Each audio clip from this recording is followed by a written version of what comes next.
ഇനി നമ്മൾ വളരെ പ്രധാനപ്പെട്ട മറ്റൊരു വാർത്തയിലേക്ക് പോവുകയാണ്. കോഴിക്കോട് മെഡിക്കൽ കോളേജിലേക്കാണ്. ഉപകരണങ്ങളില്ലാത്തതിനാൽ കോഴിക്കോട് മെഡിക്കൽ കോളേജിൽ ഹൃദയ ശസ്ത്രക്രിയകൾ നിർത്തുന്നു. അത്യാഹിത വിഭാഗത്തിൽ എത്തുന്നവർക്ക് ഇന്ന് മുതൽ അടിയന്തര ആൻജിയോപ്ലാസ്റ്റി നൽകാൻ കഴിയില്ലെന്ന് അധികൃതർ അറിയിച്ചു. മരുന്ന് വിതരണക്കാർക്ക് സർക്കാർ മെഡിക്കൽ കോളേജുകളിലും ജില്ലാ ആശുപത്രികളിലുമായി 158.68 കോടി രൂപയുടെ കുടിശ്ശികയുണ്ട്. കോഴിക്കോട് മെഡിക്കൽ കോളേജിൽ മാത്രം 34.90 കോടി രൂപയുടെ കുടിശ്ശികയുമുണ്ട്. കുടിശ്ശിക തീർത്തില്ലെങ്കിൽ സംസ്ഥാനത്തൊട്ടാകെ വിതരണം നിർത്തിവെക്കുമെന്ന് ഉപകരണ വിതരണക്കാരുടെ സംഘടന CDMID അറിയിച്ചിട്ടുണ്ട്. ദൃശ്യ പുതിയ അടുത്ത വിശദാംശങ്ങളും. ദൃശ്യ, ഗുഡ് മോർണിംഗ്.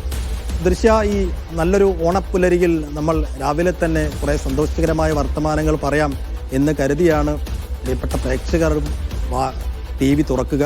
നമ്മളും വാർത്ത തുടങ്ങുക അങ്ങനെ തന്നെയാണ്. പക്ഷേ കോഴിക്കോട് മെഡിക്കൽ കോളേജിലേക്ക് എത്തുമ്പോൾ അങ്ങനെ സന്തോഷം നിറഞ്ഞ വർത്തമാനങ്ങളല്ല, നിരാശയും ഒരുപക്ഷെ സങ്കടവും ഒക്കെ നിറഞ്ഞ വാർത്തകളാണ്. ഒരുപക്ഷെ ഇപ്പോൾ കാര്യമായി ആളുകൾക്കിടയിലുള്ളൊരു അസുഖം എന്ന് പറയുന്നത് ഹൃദയസ്തംഭനമാണ്.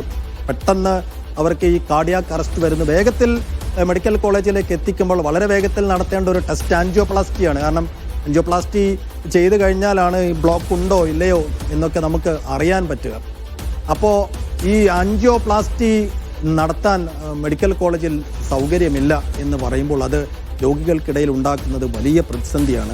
എങ്ങനെയാണ് ഈ പ്രതിസന്ധി ഉണ്ടായത്? അത് മറികടക്കാൻ നിലവിൽ മാർഗങ്ങളൊന്നുമില്ലേ മെഡിക്കൽ കോളേജ് അധികൃതരുടെ ഭാഗത്ത്?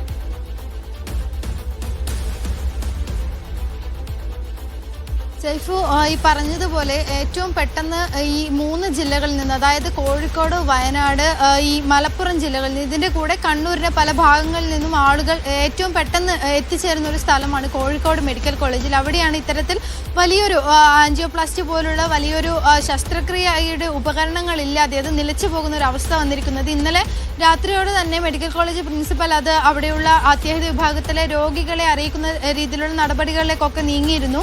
ഈ ഉപകരണ വിതരണക്കാരുടെ കയ്യിൽ ഇതിലുള്ള ഉപകരണങ്ങൾ അവരുടെ കയ്യിൽ ഇല്ലാത്തതാണ് ഇത്തരത്തിൽ ഉപകരണങ്ങൾ ഈ മെഡിക്കൽ കോളേജിൽ നിലക്കാനുള്ള ഒരു പ്രധാനപ്പെട്ട കാരണം. അതായത് ഈ വിതരണക്കാർക്ക് സംസ്ഥാനത്തൊട്ടാകെ തന്നെ ഈ സർക്കാർ മെഡിക്കൽ കോളേജുകളിലും ജില്ലാ ആശുപത്രികളിൽ നിന്നുമായി കുടിശ്ശികയുള്ളത് 160 കോടിയോളം രൂപയാണ്. ഇതുകൂടാതെ ഇതിൽ ഏറ്റവും കൂടുതൽ കുടിശ്ശിക വന്നത് കോഴിക്കോട് മെഡിക്കൽ കോളേജിലാണ്. ഇവിടെ 34.90 കോടിയോളം രൂപ ഇവിടെ പെൻഡിംഗ് ആയി ഇവർക്ക് ലഭിക്കാനായി കിടക്കുന്നുണ്ട്.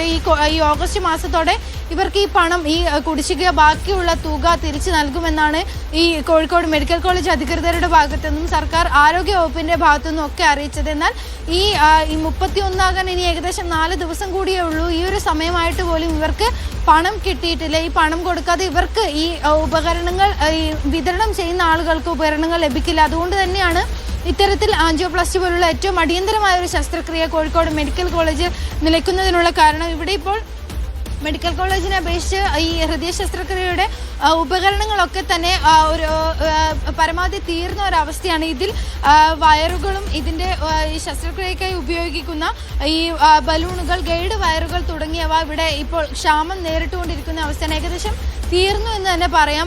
നമുക്ക് ഈ ഉപകരണ വിതരണക്കാരുമായി സംസാരിച്ചപ്പോഴും നമ്മൾ മനസ്സിലാക്കുന്നത് ഇവിടെ തീർന്നു എന്നാണ്. എന്തായാലും ഓഗസ്റ്റ് 31-നുള്ളിൽ കുടിശ്ശിക പൂർത്തിയാക്കിയില്ലെങ്കിൽ സംസ്ഥാനത്തൊട്ടാകെയുള്ള ഉപകരണ വിതരണങ്ങൾ നിർത്താനാണ് ഇപ്പോൾ ഈ ഒരു സംഘടനയുടെ ഭാഗത്ത് നിന്ന് തീരുമാനമുണ്ടായിരിക്കുന്നത്. സേഫ്.